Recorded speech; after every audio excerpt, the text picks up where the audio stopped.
And I'm very honored to be here today with such a great gathering on the Summit on Islamic Economy. I was very happy that I had a chance to be associated with the EFICA, with the Abu Dhabi Islamic Bank, giving awards on ethical financing.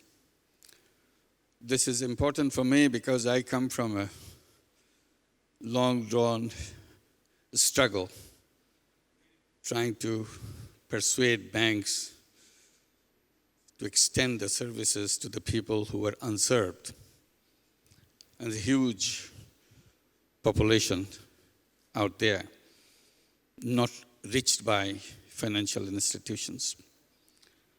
And that took me as an individual, trying to see if I can be of some use in addressing this issue in a small way in one village in Bangladesh, lending money out of my own pocket to the people who are victims of loan sharks.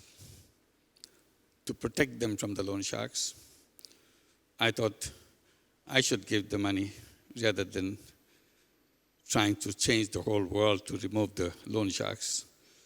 This is much easier for me to do that. I did that. And it grew bigger, ultimately creating a whole bank out of it called Grameen Bank or Village Bank, a bank which will serve only the poor people, absolutely the poorest.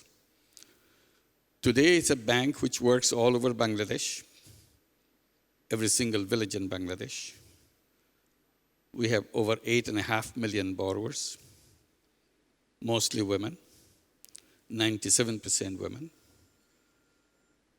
And this bank is owned by the borrowers, meaning it's a bank owned by poor women. And the financing comes from within. It doesn't come from outside. As a bank, just like all your banks, we take deposits and lend the money only to the poor people. So that became known as microcredit or microfinance, and it spread all around the world. And today, almost every single country in the world has some microcredit program. We didn't think that we'll be running microcredit program ourselves in the United States, which you do that now. We have 18 branches in USA, 8 branches right there in New York City, under the shadow of all the big banks which stand there, but cannot extend their services to the people who live under the shadow of those tall buildings. And it has extended all over in many cities in the USA, 18 branches with nearly 60,000 borrowers, 100% women, with a repayment rate of nearly 100%, it's 99.6%. We were always told in the beginning, yes, it can work with the poor people, but you have to choose the entrepreneurial poor. I get puzzled every time somebody mentioned that we have to look for entrepreneurial poor. I said, that idea never occurred to us. We give loans to every single poor. Nobody is excluded. Nobody is questioned. So we made it universal. And it works. Why are you talking about entrepreneurial poor? How do you judge who is entrepreneurial poor? So I thought about it. Why do they say that? I think that's again a way to reject people. I said, entrepreneurship is built into all human beings. No exception. Only society never been kind to them. So some of those entrepreneurial capacity is put into deep inside of them and buried inside of them. They never knew that they are entrepreneurs. So I wanted to try it out in my own way, whether I am right or they are right. So I started a program within Grameen Bank, focusing exclusively on beggars. He said, we'll give loan only to the beggars. Not only beggars, generational beggars, meaning Their parents were beggars. Their grandparents were beggars. So that it runs into the family. It's not somebody just in a distress for the first time begging. This is a new beggar. So we want to address the generational beggar. We tried to find them out and explain to them, as you go from house to house begging, would you care to carry some merchandise with you? Some cookies, some candy, some fruits, some toys for the kids? And we tell them, look, you are going their houses anyway. So you can carry that. That should not be a problem for you. They agreed. They liked the whole idea. I said, we'll give you the money to buy the merchandise so that you can sell. And they liked the idea. We gave them the money. Loan usually they ask for is about $12, $15. That's about the size of the loan. We made it very simple for them. So they started doing that. We said, you have now two products. One is begging. You can take food or something, or money. Or you can sell something at the same time. You can do both. There's no restriction, whichever comes handy for you. They thought it's easy. It's no big deal. We were expecting about 1,000 or 2,000 beggars in the program like that. We were surprised. Within 2 years, we had more than 100,000 beggars in that program. And our staff enjoyed it. The beggars enjoyed it. And they're very happy doing that. And some beggars will explain to me, they know which house is good for begging and which house is good for selling. So I tell my staff, look, they didn't go to Harvard Business School, but they know the market segmentation very well. So this is a kind of innate capacity of human beings. They pay back the loan, they take a bigger loan, they want to expand their business. Within about 3 years, we saw 25% of the beggars stop begging completely because they became successful in door-to-door selling.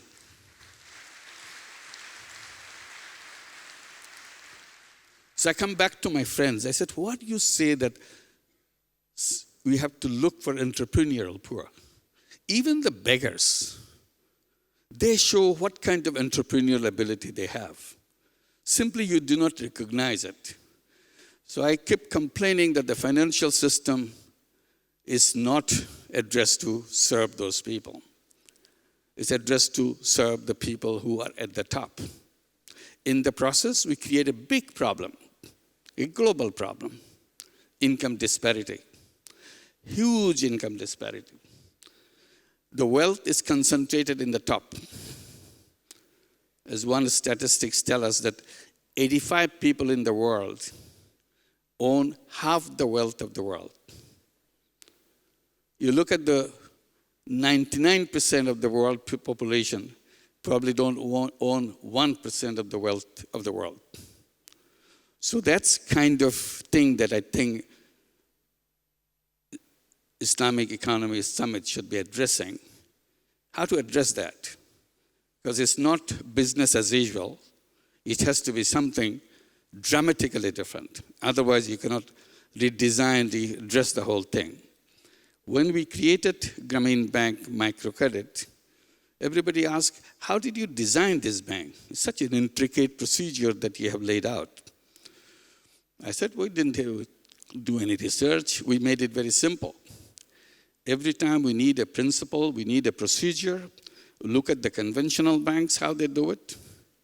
Once we learn how they do it, we do the reverse. We do the opposite. And it works. So going the same way will not give you the solution of the problem that is created. Going the opposite way may help. So this is one idea you may keep, that if you want to see problems which remain unsolved, one way to do the reverse, so that maybe you can pick up the things that you left behind. In the procedure of Grameen Bank, along the way of Grameen Bank, we created something to address other problems of the poor people. Problem of health, which is a major problem with the poor people. if you're poor, you're also poor in health. It goes simultaneously. It's not separated. So while we are trying to give the money, the poor women money to earn money with that, we saw how bad their health situation is. They are bundles of health problems. So we started looking at the health issue. We created health insurance program out of the bank to make sure they receive all the health facilities out of the insurance money that we collect. 100% guaranteed for $4 a year. Entire family is covered under the insurance program. All their problems can be solved. We create a clinic out of this money and provide all the services in a self-sustaining way so that you don't have to bring outside money as a donation or something. It covers the cost of the operation. Then old age became a problem. They kept coming to us. We came up with a pension for the poor people. Very simple idea. We tell them, here is a savings account, pension savings account. You put a fixed amount of money every week, and you do it over a period of 10 years. Whatever money that you have accumulated in that money from your deposit, after 10 years, bank will match you with the equal amount. It was an exciting news for them. They thought it's a fantastic thing to happen. So every single borrower of Grameen Bank, out in 8.5 million borrowers, they have pension fund accounts, multiple pension fund accounts, so that they can build up this money. Today, that has built up a huge money. And for individuals, all we say, after you accumulated money, then you want to go into pension, you put the money in a monthly income deposits. So that now on, you'll get a monthly income out of the money that you put into it. So for us, it's just a matter of calculation how much interest we are paying them. And it is within our limit of what we can financially accept. Grameen Bank is a profitable bank. It gives out its dividend to the borrowers as a shareholders every year. We are very happy about that. So this is one way, and we created many other programs to address the problems of the poor people by creating business. Business to solve problems rather than make money for anybody owning the company. So that became a habit with me. I created a lot of those companies to solve the problems of the people. But it has one basic feature. There's no one taking profit out of this company, but the company runs with his income, with his profit, and plows back that profit. Investor can take back the investment money. And we started calling them by a specific name called social business.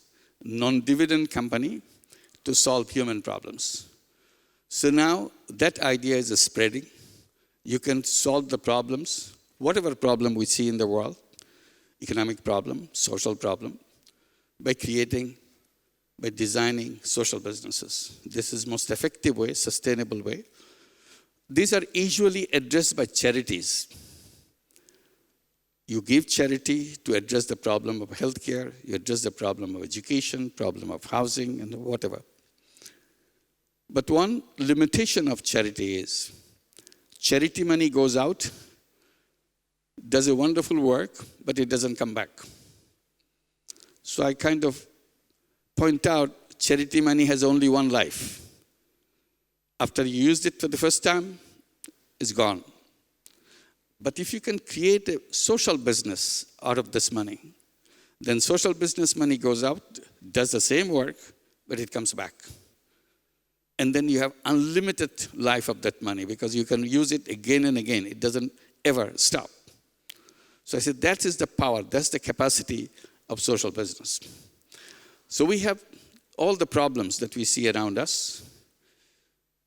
And one particular one I just mentioned about the disparity, which is a major problem. It will get worse as we go by. And at the same time, we have to think about the number of people on this planet. It took us 3 million years to make the first million in the whole planet. After 3 million years. It took from then on another 20,000 years to make the first billion on this planet. And it happened only recently, 1834, first billion on this planet. In 2011, we became 7 billion people. Now we are almost approaching 7.5 billion people. So every 12 years now, we are adding 1 billion people on this planet. In 12 years, which took us 3 million plus 20,000 years. 3 million and 20,000 years to make the first billion. Now we do it in every 12 years. Literally 80 million people are joining us every year. We are worried about the refugees moving from one country to another country. If these 80 million people were coming from another planet to this planet Earth, we'll mobilize all our military force to stop them. We can't accommodate you. But it happens very naturally within our own families. We love them. We welcome them. So if you add 80 million people every year to join, what kind of planet preparation we have to make sure they have decent life for themselves, make sure they have all the facilities for themselves, and we continue in that planet. So when we plan our economy, we have to think, wow, how we will be reaching those young population that every year joining us. We are told today globally 60 million young people join the workforce. 60 million young people joining the job market. I have been doing something in Bangladesh, and I bring this up with this statement. I said, that statement sounds like a threat. I don't see this as a threat because I don't see young people as job seekers. I see young people as job creators. They are entrepreneurs. But somehow, people who designed our economy, they made us believe everybody has to find a job. So we admire the businesses who create jobs. We say, oh, we have created so many jobs. And we tell our young children to grow up, to find the best job in a best company, as if that is the future. I raise the question, human beings are not born on this planet to serve under somebody else. Human beings are creative beings. Human beings are go-getters. Human beings are problem solvers. But our theoreticians assigned a role, which is a tiny little role, compared to the huge creative power each young person had. Young person is at the top at his or her creative power when he is young. At that time, we are taking this young person to start his life or her life at the bottom of the ladder, to be supervised by a small boss over him. So the small boss defines what your life is all about. So you clip all your creative power, you become a small imitation of a human being, almost a robotic human being. You only define yourself in the context of your company or your office, whatever you do.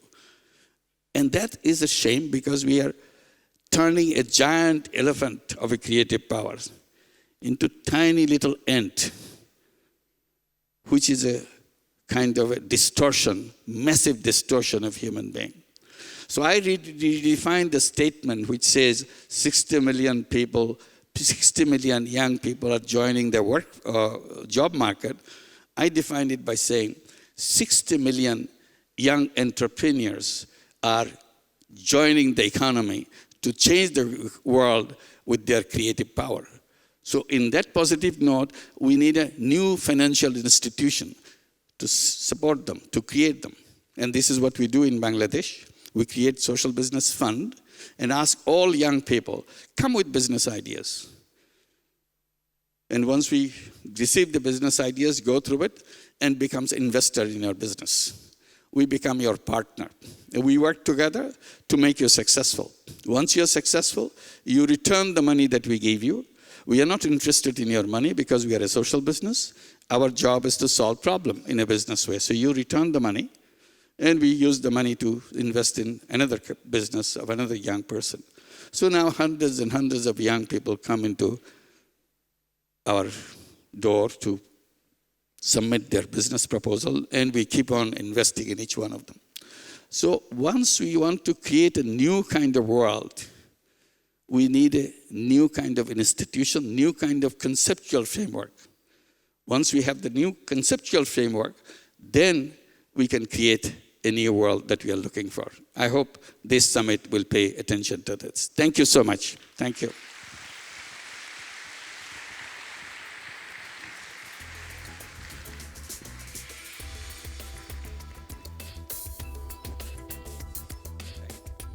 Let's see if we can, there, my mic's up to join you. Thanks very much. It's nice to see you. Why don't we just stand instead of sitting?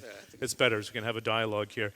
We took a number of different questions from social media beforehand, and one of the key questions is, when you're trying to develop this Islamic economy, we know the power of the consumer spending that we've seen so far, how do you make sure it's inclusive? Because there's a gap now between small and medium-sized enterprises and the microfinance that you've championed.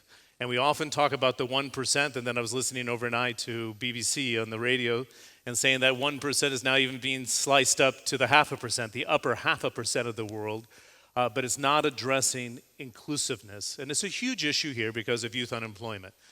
In the policies, when you set up the Islamic economy and the financial center here, how do you ensure that microfinance doesn't get lost as part of that equation? Please. We have about 10 minutes, so I'm going to ask you to be really direct, and I'll do it very much like an interview. I'll do it. I will not relate to only the Islamic economy. It's a problem of the entire global economy. People are left out. Half the population of the world is left out from the financial services. We have to design a new financial system to address them. And Grameen Bank led the way, showed that it can be done. Now it's copied everywhere in the world, but in an NGO way. Somebody has to give them the money to lend money to the people. So I said, no, it should be done in a banking way, the way Grameen Bank does.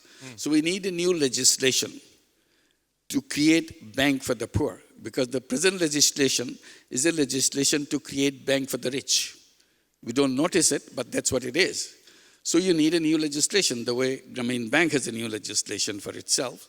So that's the only answer, to create an institution to serve the people who are underserved or never served. That's an interesting point, because one of the questions that came in from social media was, you don't want to create bureaucracy, but is this something that should be managed by the IMF or the World Bank or the United Nations? You don't want to create layers of bureaucracy that get further and further away from the people, or is it a specific organization? Yeah, you got me to another word. We always resisted World Bank. They wanted to give us money. We said, no, thank you. So every time we say no, thank you, they become more interested to give us money. We said, we don't need money. It's the land of scarcity, right? Yeah, why do you need? Our problem in Grameen Bank, not shortage of money. We have plenty of money. We have lots of surplus money. That's our problem. But the World Bank wants to give money. So I don't think World Bank is a solution. World Bank may be a problem into the whole thing, because they come to the conventional thinking process. So you should keep them away from that. That's what the Islamic economy can go an alternative to the World Bank and do things which World Bank will never dream of, so that it can be done, because World Bank economy kind of thing never solved the problem that we see around us. Okay, let's try to drill this locally, like put it in a local context. So we saw the announcement of Sheikh Mohammed bin Rashid, His Highness, declaring they want Dubai to be the center of the Islamic economy. Should it have an offshoot that says, this is for microfinance, we provide the seed capital, not government seed capital, but the vehicles for private sector capital to come in, and then we graduate these people up into the SME, the small and medium-sized enterprise. Would you suggest that as a recommendation? You are emphasizing on the investment part. I didn't mention anything about investment part. When I started Grameen Bank, I was not looking for investment money. And this bank is owned by the poor people. They didn't want investment from anybody else. So money is there. It's the only thing, the conceptual process. You have to think that it can be done by the poor people themselves and give them the legal home so that they can create that. Every NGO which runs a microcredit program can convert themselves into microcredit bank. It's already there. Nobody has to come and beg money to do it. Then they take deposits and lend money. If you are interested to support them, open an account in their bank and they will be providing you a service. And at the same time, they got the money to lend out to the poor people. That's it. So this is not about World Bank, this is not about IMF, this is not about government. It's simply a legislative home so that you can create those things. Okay, very good. We're going to hear from a group of bankers right after we come off the stage here.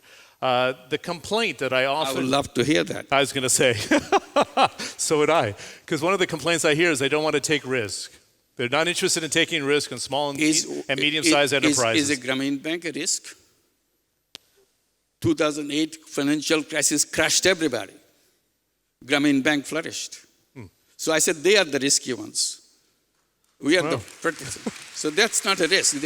If you are considering the risk part, if you are looking at the repayment and the habit, we don't have any lawyers in our bank. We don't have any legal instrument between the lender and the borrower. It works. Repayment in the last 40 years of Grameen Bank never faltered. We have disasters, we had flood, we have cyclones, but our repayment never faltered. In the USA, I just mentioned in the 6 years that we are working in the USA, repayment has remained absolutely near 100%, 99.6%. What is the default ratio, if I can ask, of the pool of money? Minuscule. Less than 5%? Less than 1%. Wow. That's the point. So if you're talking about the risk, they are the risky ones. So if you want to be risk-free banking, you should be doing with the poor people. Good. There's always this incentive for the government wanting to make sure this works, right? Partially because I talked to you about in the Middle East. See, when you bring out all everything, government, World Bank, exactly. We're not talking about that. No, I know you're not talking about it, but there's always the temptation for the government to lead the charge. It's a wrong temptation. Talk about that. I'm curious about what you don't need the government to do anything because people can do it themselves. Only thing you need legislative home for them so that they can do that. You create your independent regulatory authority, not leave these things to the regulatory authority which regulates the conventional banks. Conventional banks are regulated under a certain environment. This is regulated to be something different because this is not the same bank that we are talking about. Everything the conventional banks do, we do the opposite. So if you bring the referee from the conventional banks or the conventional regulators, they will not know where to blow the whistle because they don't understand anything what's going on. So you need an independent regulatory authority dedicated to microfinance, which we have done in Bangladesh. Bangladesh has a government-run microfinance regulatory authority. Good. A question follow-up, and I know we have exactly 4 minutes before we wrap. Can you have a pan-regional architecture? Say the UAE sets up the architecture that you're suggesting.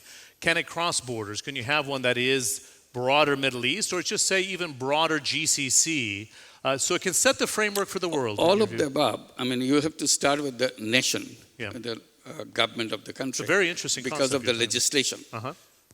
The pan-regional. Pan-regional cannot create a legislation. That can only encourage people. The government has to make the legislation in their own country. You can encourage each country to make the similar legislation so that you facilitate. Of course, pan-regional can encourage, but actual work has to be done in a country level. So their own parliament has to pass those legislation to enable the creation of the banks for the poor. And the UAE can set that example, is what you're suggesting? Any country can do that. Okay. Yeah. I have one quite serious question and one a lighter question.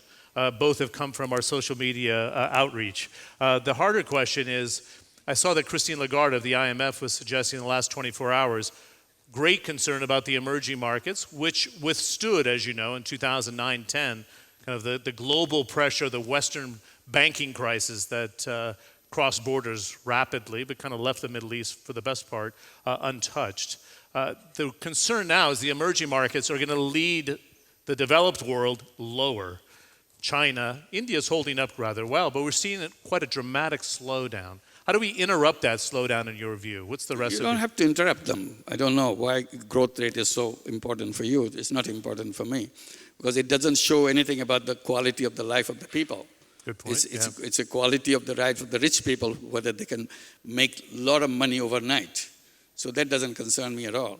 So when I talk about economy, I'm talking about the people. Right. So what the growth rate means. Few people in the country can make lots of money and the growth rate can go out the roof, but the people remain what they are.